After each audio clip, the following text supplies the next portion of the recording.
નમસ્કાર. અમારે સદાયને માટે આદરણીય, અમારા વંદનીય, અમારા માનનીય પેન્શનર મિત્રો, નિવૃત્ત કર્મચારી મિત્રો, ભાઈઓ તથા બહેનો, સ્વાગત છે આપ સૌનું આપણી આ યુટ્યુબ ચેનલ ભાવેશ મકવાણા ન્યૂઝમાં.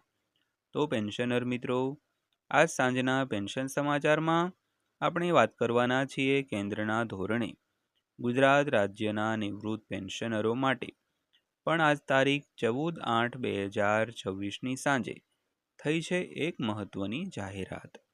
તો પેન્શનર મિત્રો, શું છે આ મહત્વની જાહેરાત તે જાણવા માટે આજના વિડીયોની અંદર ખાસ કરીને અંત સુધી બન્યા રહેજો અને બધી જ માહિતી વ્યવસ્થિત રીતે સમજી લેજો. અને વિડીયો શરૂ કરતા પહેલાં એક નાનકડી એવી વિનંતી પણ છે કે જો હજી સુધી આપણી આ યુટ્યુબ ચેનલ તમે સબસ્ક્રાઈબ ન કરી હોય તો ડેઈલી આવી જ અપડેટ અને માહિતીઓ મેળવવા માટે આપણી આ યુટ્યુબ ચેનલ પણ અત્યારે જ સબસ્ક્રાઈબ કરી લેજો. તો શરૂ કરીએ આજનો આ વિડીયો.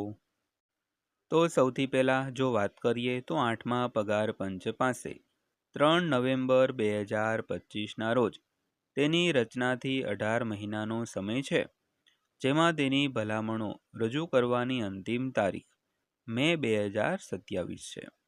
તો સરકારે સ્પષ્ટતા કરી છે કે તેણે વહેલા રજૂઆતની પુષ્ટિ કરી નથી દોસ્તો. તો વિગતવાર વાત કરીએ તો 8મા કેન્દ્રીય પગાર પંચને તેની રચનાની તારીખથી 18 મહિનાનો સમય આપવામાં આવ્યો છે, જેથી તે તેની ભલામણો રજૂ કરી શકે. પરંતુ સરકારે હજુ સુધી તેની પુષ્ટિ કરી નથી કે પેનલ સમયમર્યાદા પહેલાં તેનો અહેવાલ રજૂ કરશે કે નહીં. તો કેન્દ્ર સરકારના કર્મચારીઓ અને પેન્શનરો પગાર ભથ્થા અને પેન્શન અંગે ભલામણોની રાહ જોઈ રહ્યા છે, ત્યારે સંસદમાં આ સ્પષ્ટતા આવી છે. તો આ કમિશનની રચના 3 નવેમ્બર 2025ના રોજ સરકારી ઠરાવ દ્વારા કરવામાં આવી હતી અને તેનું નેતૃત્વ ન્યાયાધીશ રંજના પ્રકાશ દેસાઈ કરે છે. તો 10 ઓગસ્ટના રોજ લોકસભામાં એક લેખિત જવાબમાં નાણાં રાજ્યમંત્રી પંકજ ચૌધરીએ જણાવ્યું હતું કે કમિશન તેની રચનાની તારીખથી 18 મહિનાની અંદર તેની ભલામણો કરશે. તો સરકારે એમ પણ કહ્યું હતું કે કમિશને હજુ સુધી તેની ભલામણો રજૂ કરી નથી. તો 8મા સીપીસીની સત્તાવાર વેબસાઇટ એમ પણ જણાવે છે કે કમિશનની રચના 3 નવેમ્બર 2025ના રોજ કરવામાં આવી હતી અને તેને તેનો અહેવાલ રજૂ કરવા માટે 18 મહિનાનો સમય આપવામાં આવ્યો છે. તો આનાથી મે 2027માં વ્યાપક સમયમર્યાદા મૂકવામાં આવે છે દોસ્તો. તો ત્યારબાદ જોઈએ તો 8મા પગાર પંચની સમયમર્યાદા સરકારે શું કહ્યું છે. તો તાજેતરના સંસદીય પ્રતિભાવમાં 18 મહિનાની સમયમર્યાદા પછી રિપોર્ટ રજૂ કરવા માટે કોઈ ચોક્કસ તારીખ આપવામાં આવી નથી. તો રાજ્યસભામાં પણ આ મુદ્દો ઉઠાવવામાં આવ્યો હતો, જ્યાં સાંસદ નીરજ શેખરે જાણવા માંગ્યું હતું કે શું કમિશન નિર્ધારિત 18 મહિનાના સમયગાળા પહેલાં તેની ભલામણો રજૂ કરવાની યોજના ધરાવે છે. તો તેમના પ્રતિભાવમાં ચૌધરીએ ફરીથી 3 નવેમ્બર 2025ના ઠરાવનો ઉલ્લેખ કર્યો અને અગાઉની રજૂઆત તારીખ નક્કી કર્યા વિના 18 મહિનાની જરૂરિયાતનો પુનરુચ્ચાર કર્યો હતો. તો ત્યારબાદ વાત કરીએ તો આનો અર્થ એ થયો કે હાલમાં કોઈ એવી સત્તાવાર પુષ્ટિ નથી કે 8મું પગાર પંચ સમયમર્યાદા પહેલાં તેનું કામ પૂર્ણ કરશે. જો કે મૂળ સરકારી ઠરાવ મુજબ કમિશન એવા મુદ્દાઓ પર વચગાળાના અહેવાલો સબમિટ કરી શકે છે જ્યાં ભલામણોને વહેલા અંતિમ સ્વરૂપ આપવામાં આવ્યું હોય. તો સરકારે એ પણ જાહેરાત કરી નથી કે કમિશનની ભલામણો ક્યારે અમલમાં આવશે. તો લોકસભામાં જવાબ આપતા ચૌધરીએ જણાવ્યું હતું કે કમિશને હજુ સુધી સરકારને તેની ભલામણો સુપરત કરી નથી. તો ત્યારબાદ વાત કરીએ તો લગભગ 70 લાખ નાગરિક કર્મચારીઓ અને પેન્શનરોને અસર થઈ શકે છે. તો સરકારનો અંદાજ છે કે 1 માર્ચ 2026 સુધીમાં લગભગ 35.77 લાખ કેન્દ્ર સરકારના નાગરિક કર્મચારીઓ સેવામાં હતા.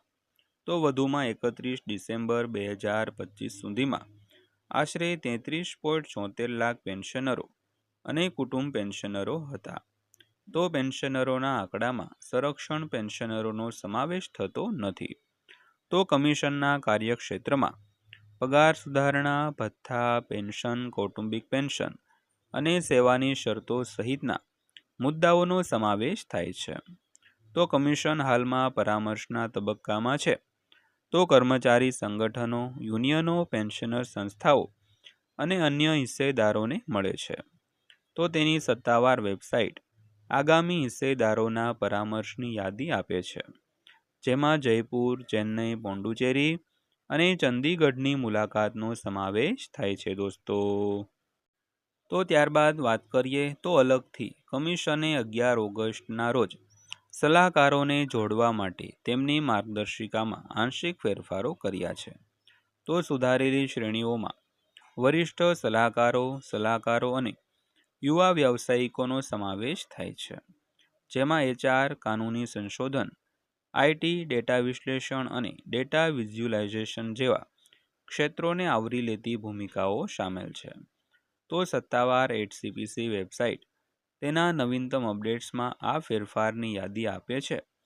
તો હાલ પૂરતું તેથી સરકારનું વલણ યથાવત છે. 8મા પગાર પંચ પાસે તેની રચનાની 18 મહિનાનો સમય છે, જેથી તેની ભલામણો રજૂ કરી શકે, પરંતુ તે સમયમર્યાદા પહેલાં તે રજૂ કરશે કે નહીં તેની કોઈ સત્તાવાર પુષ્ટિ નથી. તો કર્મચારીઓ અને પેન્શનરોએ અંતિમ પગાર અને પેન્શન ફેરફારો પર સરકાર નિર્ણય લે તે પહેલાં કમિશન તેની સલાહ સૂચનો પૂર્ણ કરે અને તેની ભલામણો રજૂ કરે ત્યાંથી સુધીની જે રાહ છે તે જોવી પડશે દોસ્તો. તો દોસ્તો આથી આજની માહિતી પસંદ આવી હોય, વિડીયો સારો લાગ્યો હોય તો વિડીયોને એક લાઇક કરજો અને આવા જ વિડીયો અને માહિતીઓ જોવા માટે આપણી આ યુટ્યુબ ચેનલ સબસ્ક્રાઈબ કરી લેજો. તો ફરીવાર પાછા મળીશું એક નવા વિડીયો સાથે, નવી માહિતી સાથે. ત્યાં સુધી સૌને જય હિન્દ, વંદે માતરમ.